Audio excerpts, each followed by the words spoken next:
Assalamu алейкум, урматтуу Мисал үчүн программасынын көрүүчүлөрү. Мен азыр Ош облусунун Мады айыл өкмөтүндө жайгашкан Учкун деген түштүктөгү эң чоң мал базардын коросунда турам. Дээрлик бул мал базар 6,5 гектар жерди ээлеп турат. 2018 жылдан баштап өзүнүн ишмердүүлүгүн баштаган. Буга чейин жакшы билесиздер, ушул жогору жактагылардын атайын өкмөттүн тапшырмасы менен республиканын бардык жерлериндеги мал базарлар тез аранын ичинде 1 айлык тагыраагы 1 айлык мөөнөттө эретке келтирилсин деген катуу тапшырма болгон. Ошол катуу тапшырманын башатын эми албетте жерлерде жүрүп жаткандыр, бирок мисал иретинде биз ушул Учкун мал базарына келип сиздерге ачык айкын чагылдырып берели деп чечтик.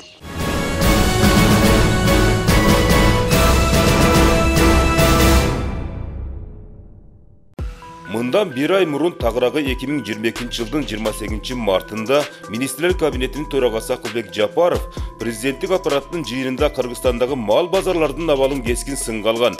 Өкмөттүн басма сөз кызматы мындан улам жергиликтүү бийлик өкүлдөрүнө мындай соода жайлардын шартын жакшыртып, чукул арада асфальт төшөө тапшырмасы берилгендигин жарыя кылган. Маселенин келип чыгуусуна Каракол шаарындагы мал базарынын видеосу себеп болгон. Эл айды кечип жүрөт. Жарандар үчүн жөнөкөй шарттар каралган эмес. Бул 2022 жылы КМШнын маданий борбору катары тандалган шаарда болуп жатат. Баарын тазалап, асфальт төшөп жана иштин жыйынтыгын билдирүүгө 1 ай убакыт берем. Бул бир эле Караколго эмес, республиканын бардык мал базарларына тиешелүү. Жеке өзүм барып баарын текшерем деп Акылбек Жапаров катуу талапты койгон. Өкмөт башчы жыйында ошондой эле мамлекеттик орган мекемелерден социалдык тармактарга жарыяланган кайрылуулардын баарына көңүл буруп, ыкчам жооп кайтарууну чара көрүүнү тапшырган. Андан бери убакыт өтүп 1 ай бат эле келип калды. Өкмөттүн бул багыттагы тапшырмасы кандай ылдамдык менен аткарылды же ишке ашканын Мисал үчүн программасына атайын тартылган түштүктөгү эң чоң мал базары аттыккан Учкун мал базарына көңүлүңүздөрдү бурабыз.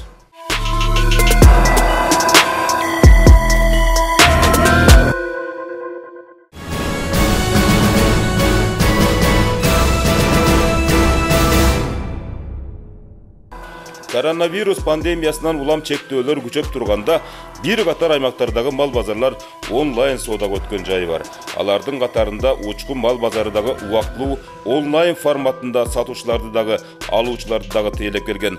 Мурда бул базар Оштун кире беришинен орун алып, белгилүү себептерден улам бул жайга жаңы эле которулуштурулган. Ал эми мал базар жылганга чейин өзүңүздөр көрүп турган жер Союз мезгилинде эң чоң пахта жыйноочу объект болгон. Жалпы аянты 6 гектардан ашып, азыркы өкмөт коюп жаткан талаптарга дээрлик 40% жооп берет экен. Дегенибиз, бул жайда мурдатан эле тегиз асфальттар орун алып, бир топ аймактары мал базарга ыңгайлашкан. Бирок ошого карабай жамгыр жааса чыла болуп, Караколдогу мал базарда эле көрүнүш орун алат. Муну мал алып саткан соодагерлер деле тастыкташат. Учурда өкмөттүн тапшырмасын аткаруу үчүн базар жетекчилиги баш болуп, усталар коштоп, мынтип иш кызуу башталыптыр.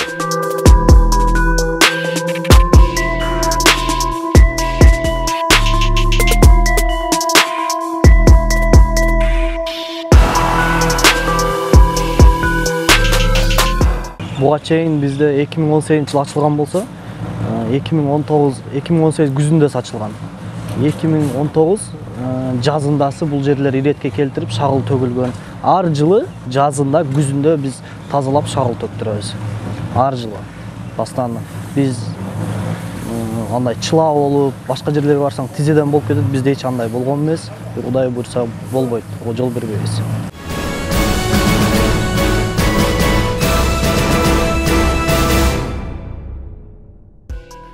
Кудайберди мырза ушул Учкун мал базарынын мүдүрү. Жаштыгына карабай бул чоң аянтты мал базары кылып 2018 жылдан тарта иштетип келет. Жер жеке менчик, бирок Мады айылдык округунун аймагынан орун алгандыктан жылына 200 миңге жакын айыл өкмөтүнө салыгын төлөйт.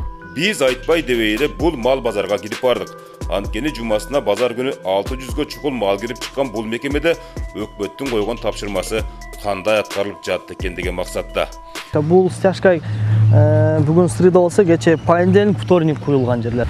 Келечекте ушул навести до конца жеткиребиз. Бунун ичи кошкорлор сатыла турган базар. Навес чоң кошкорлор сатылат. Ти жакта койлор. Бул жакта эле былтыр кылдык бул кой базарда. Бул жакта экөө биригип тигиндей чоң неме букалар менен койлор бири менен сүзүшүп кетип, элдерди сүзүп коюп, анан экөөнү отдельно кылайлы деп бул жакты кылдык. Бул жак кой базар, бул жак чоң мал. Ооба, бул жак кой базар. Тиги жак көрдүңүз да, шагылдар төгүлүп, Азыр даяр. стяжка даяр. Стяжкага даяр болуп турат. Мазы физически успеть этпейт, азыр ал жакты кылып алайлы депчи. Өзгөн Кара Суу, Карагулжа, Ноокат базарларында дагы иштер башталган. Бирок кайсы бири канчалык деңгээлде маалында аткарылаары азырынча белгисиз. Анткени Кудайберди мырзанын айтымында алдыда дагы 7-8 күн эле убакыт калды. Ага дейре бүткөрүп жиберебиз деп алдай албайм. Урунтуу иштерибизге бери дегенде дагы 2 айча убакыт керектелет. Жалпы иштин аягы күзгө барып бүткөрүлө турганын ачык айтам дейт.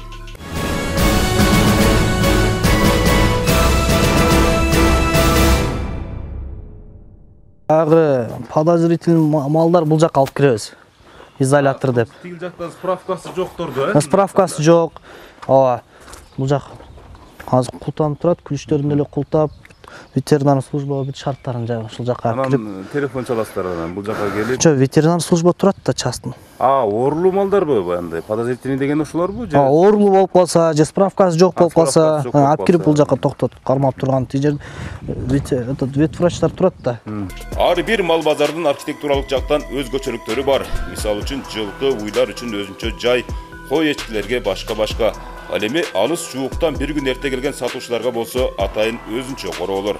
Автоунаалар үчүн токтомо жай, чайкоочулар үчүн күркөлөр, ага кошо атайын видео көзөмөлдүн дагы болушу шарт. Бул базардагы жогорудагы шартнамалар барбы же жокпу деген ой менен ал жактарын дагы кыдырып тарттык. Анткени бул мал базары түштүктөгү эң ири базар болгондуктан мисал иретинде ушул жайды чагылдырып жатабыз. Мисалы ушул базар жетекчиси катары айтып койсоңуз, мисалы ушул жерден канча пайда табасыз? Анан канчасын ушул шартка деп бөлөсүз? Бая сизге секрет эмес, бул башында эле айтканмын, 400дөн 600га чейин мал кирет, кой деле 600дөн 800ге чейин кирет. Койдун 400дөн 600га чейин кирген, 600дөн 800ге чейин кирген иногда сыртта калып калат. Иногда сыртта көбүрөөк болуп калат ишкерге караганда. Ошонтуп эле биздики неме болбой калып атат. Ошого карап, мал деле 400дөн 600га чейин кирет, 40 сомдон санап неме болорбуз. Мал деле сезон менен.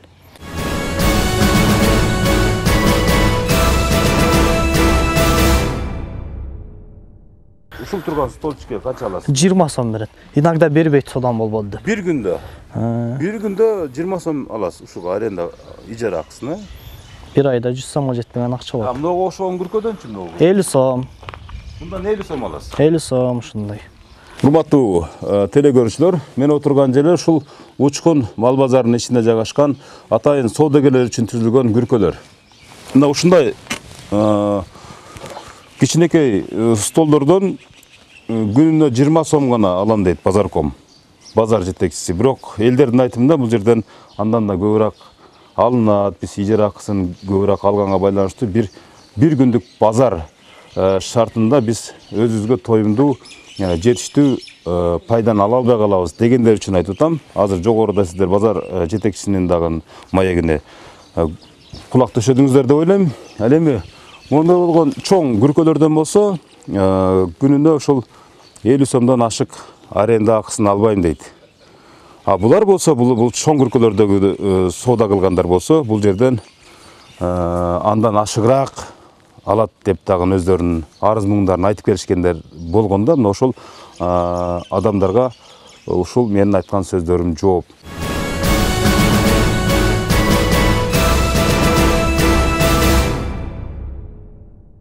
Баштап жүргенибизге бир мына экинчи неделе кетип атат. 4 күндөн иштеп атабыз, 4-чү күнөн токтотуп кургасын деп, Куда калса жетиши күзгө чейин бүтүрүшкө аракет кылабыз. Күзгө чейин бүтүп Куда каласа, толук. 6,5 гектар мал базары бүтүп. Куда каласа аракет кылабыз, бүтөбүз. Базар асфальттанса убактылуу болуп калат, андан көрө цементтелсе бышыгыраак болот, дейт жумушчу топтун башчысы. Мынтип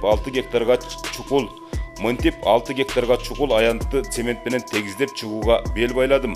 Башка базарлардагы ушул иштерге сунушум, асфальт бир чети кымбатыраак да болот. Ал эми цемент арзан түшкөнү менен көпкө чыдамдуу келет. Бирок бул иштерге убакыт керек. Чукул арада бүтүрө албайбыз, дешет мындагы жумушчулар. Биринчиден бул асфальт баягы өзүңүздөргө белгилүү чакыч менен аралашма да. Бул ысык суукта, мисалы үчүн, асфальттын жолдорду деле көрүп атабыз, баягы аябай күн ысып кеткен мезгилде чакыч эрийт. Бул жерде деле баягы малдын туягы баягы шиш келет, баягындай жалпак эмес.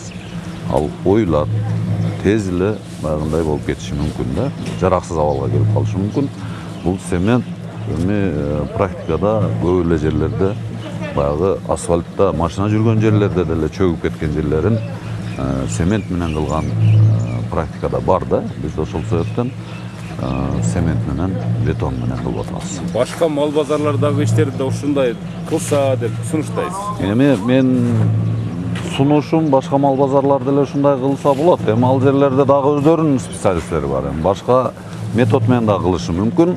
Бирок цемент менен кылса деген ойдомун. Көбүрөөк кызмат кылыш үчүн.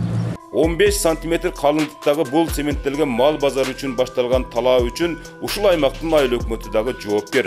Анткени салыгын алып пайдасын көрүп жаткандан соң кандайдыр бир тараптан жардам колун дагы созушса жарашат. Бул ойду базар жетекчилери дагы кыйытып айтыш беришти. Айыл өкмөтү тарабынан азырынча көзөмөлдүк кылынып жатыптыр. Эгер жеке менчик болбогондо кол кабыштык кылмакпыз дейт.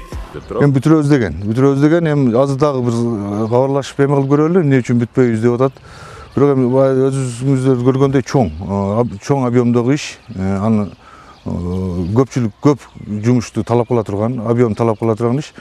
Бирок дагы кабарлашып көрөлү, кандай жерде бүтпөй аткан болсо, бизде эмне жардам боло турган болсо, биз да аракет кылып биргелетте көрөлү. Эми өзүңүздөр билесиздер, ал жеке ишкана, ошондуктан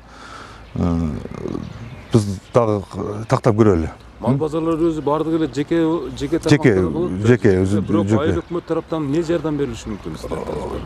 Эми айыл өкмөт тараптан ошол жерде соода кылган эмелердин, жанагы биздин тургундардын күркөлөрүн, эме ашканаларын ушуларды өзүңөрдөр жакшына карагыла. Андан кийин сырттагы жанагы стоянка болгон жерлерди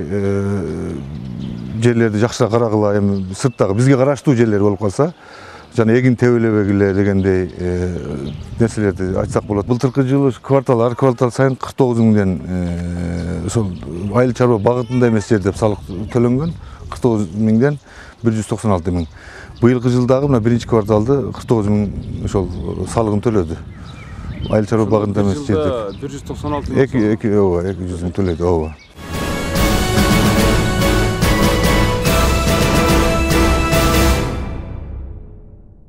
Мындай өкмөттүн тапшырмасын аткаруу айыл өкмөтү менен мал базар жетекчилигинин гана мойнунда эмес. Бул иш президенттин ошолбусундагы ыйгарым укуктуу өкүлү үчүн дагы маанилүү.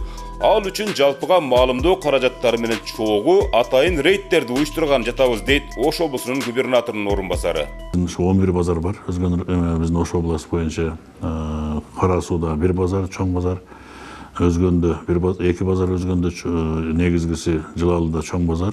Куршаптын ичинде экинчи базар. Каракулжада бир базар бар.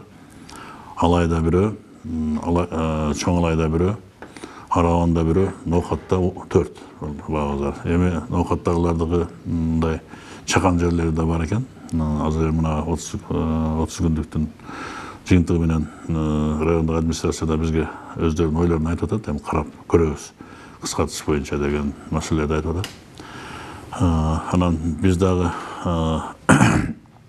өкүлчүлүктүн жетекчиси Жайын Исламович менен биз дагы макулдашып, эртең күнгө атайын телевидениелерди алып, ошолордун жасап аткан иштери боюнча таанышууну пландаштырганбыз. Азыр пресса менен да сүйлөшүп, ушул багытта эртең жок дегенде ушу 4 райондо Өзгөн, Кара суу, Ноокат, Араван райондорунда жетишибизче ошолорду караганга аракет кылабыз. Анан атайын балдарды ушу Каракулжа, Алай райондорунда дагы мындай барып тапшырма боюнча эмне иштер жасап атканды боюнча балдарды жөнөтүп, жыйынтыгын ушу где-то бир 25-терине. Анын үстүнө биз өзүбүз коллегия да коюп атабыз 28-ине, 25 же 28-лерине макулдашып атабыз. Şu kollegiyada da bu mesele bir özünçe maселе болуп каралат да. Бактыбек Алайчиевдин айтуусунда бирок базарларды иретке келтирүү иштери айтылган маалында белгилүү себептерден улам бүтпөй да калышы мүмкүн. Анткени айрым мал базарларында аракеттер жаңы эле башталгандыгын ачык айтты. Аларга карата кандай чаралар көрүлөт? Бул дагы өзүнчө маселе. Өзүбүздүн ошол жерде жана биз жыйын өткөздүк деп атпайбызбы? Ошол жерде базаркомдор да катышты. Тиешелүү жетекчиликтер да катышканда, ал жерде обсуждение болду чынында. Bir çoğun 6 hektar 80 sotu karasunu kısa vaktin içinde bütür albayız degen ошондо да айтылган. Өзгөн районунда дагы ошол маселелер болгон. Алар бирок колубуздан келишинче элдеге шарт түзүп, аракеттер жасайбыз деген ойлорун айткан. Асфальт таш деген бул эми бул мен ойлоп атабыз, эми жалпы ошол жерде жыйында болду. Бир асфальт деген же болбосо бетонировать этиш деген бул жалпы бардыгын кылганга успет этишпейт. Булар ачык айткан. Ушул адам баскан жерлерди, керектүү жерлерин гана бетонировать этебиз деп. Анан эми бул келечекте карап көрөбүз дегендей да. Анан эми обсуждение арасында көпчүлүктөр айтылат, эми асфальт кылып койсоң сыйып чыкканда ал жерде башка нерселер болуп калышы да мүмкүн дегендей. Анан эң негизги адамдардын баскан жерлериндеги анан баягы биздин эң негизги көңүл бура турган нерсебиз архитектурага көңүл буруп, кайсыл жерде эмне жайгаш керек, кандай жерде кандай эмне жайгаш керек. Ошол эле убакта ветеринарный службалардын дагы ооруган малдар кокусу ошол жерде кирип калган болсо, ооруган малдарды кайсыл жерге сакташ керек, ветеринарлар кайсыл жерде отуруш керек, кандай иштер жүрүш керек, жанагы биздин өткөзүп атканда малдардын жанагы дезмат деп коет го жана кирген ошолорду кандай жайгаштырып ушул багытта иштер жүргүзөсүңөр деп биз тапшырманы бергенбиз да, колдон келе турган жасай турган нерселерди. Анан 30 күндүн ичинде ушул шартты элге кирип чыкканга шартты биз жакшыраак түзүп бергиле деп.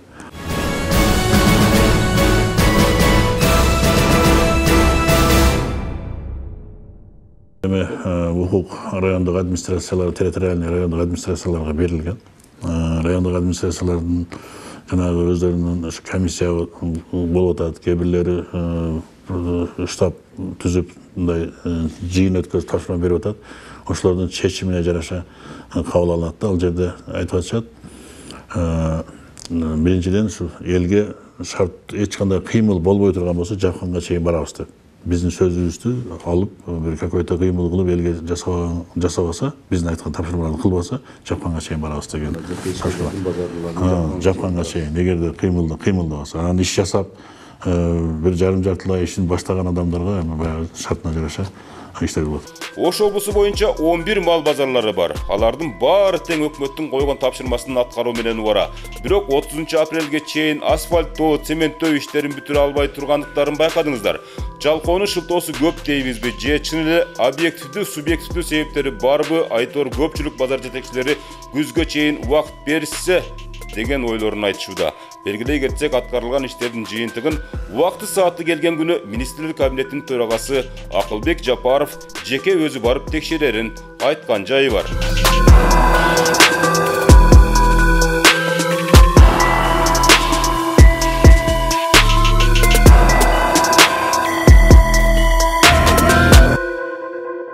Кээ бир ойлоп калышы мүмкүн экен, ушул базар жетекчилери акчаны кайда жумшайт, базарга шарт түзгөнгө жумшаса болмок деген. Бирок чын-чынына келгенде ал жагы бизге караңгы. Биз жогоруда суроолорду да бердик. Буга чейин эле кылсаңар болбойт беле деген сыяктуу атайын ушул өкмөттүн тапшырмасы берилгенден кийин гана аракет кылып калышыңар ушул дурусбу деген да суроолорду узаттык. Бирок канткен күндө дагы бүгүнкү күндө ушул Учкун мал базарында ошол өкмөттүн берилген тапшырмасы бир аз аткарылып атыптыр. Бирок 8 күндүк убакытта биз жетишип бардыгын асфальттап же болбосо цементтеп бүткөнгөнгө жетише албайбыз деп атат. Кудай буйруса булар күзгө чейин убакыт коюштур. Ушул жылдын күзгү малга чейин ушул өкмөттүн тапшырмасын аткарабыз. Анткени биз ага физикалык жактан дагы жетишпейбиз деп өздөрүнүн жоопторун узатты. Учкун мал базарындагы мисал үчүн программасында чыгарылган атайын репортаж мына ушундай окуялар менен жыйынтыкталды. Кийинки жумадан жолукканча эсен туруңуздар.